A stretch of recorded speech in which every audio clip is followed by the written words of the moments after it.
Alright, do a follow-up video on my geothermal heat pump system. Pretty much done with it at this point.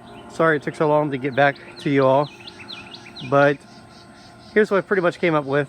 Essentially the water coming out of the skimmer, we're running right around 89.3, 89.5 degrees, and goes through the pump. I've got set up to where I can easily divert the water and bypass the loop. So the water goes down through here. I split it 3 ways into 1.25 inch lines. It goes through that loop, runs approximately 1,000 feet of 1.25 inch line all the way out underneath the trees, all the way out there and around the trees, and then back around here. It's already grown up, you can see, covered up pretty quick. Went about 5 feet deep with those lines, and between 5 and 6 feet deep.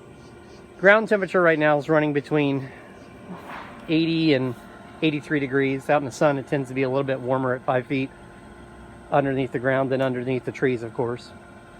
So it returns over to here, comes up, and goes directly back into the pool. So I put in a bypass right here. So this allows it just to completely bypass the loop. Or I can go directly into the loop and have nothing but the loop. I put access points in pre-ground loop and post-ground loop. And temperatures that I've noted are anywhere from 1.5 to 2 degrees or greater, sometimes up to 3 degrees difference in the water coming out of the pool and the water going back into the pool. One thing I did notice though, if you continuously monitor the temperature, there's a rapid degradation in temperature changes, meaning there's like an exponential decay in the thermal gains. So during the first 30 minutes or so, you may see a 1.5 to 2 degree temperature drop in the water going through the loop. And at about 30 minutes, it's down to about 1 degree. At about an hour, it's down to about 0.5 degree.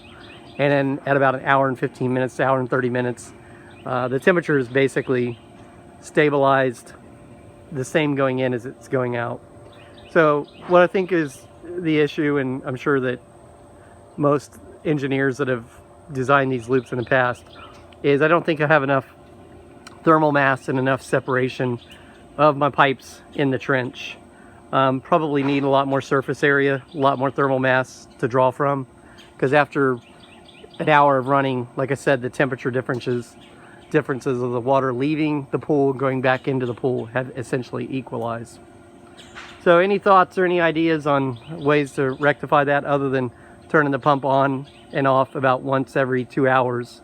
I think that allows that mass to cool back down, and then of course then further cool the pool. But I'll tell you that our neighbor's pool, they have the exact same pool.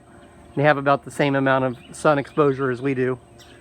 We have sun about 7 to 8 hours throughout the day beating down on the pool, and our temperatures are equal to their pool in the middle of the day, which is typically about 91 or 92 degrees. But running the pump, I can keep it around 87, 88 degrees when it's going through the geothermal loop. So there are definitely some room for improvement.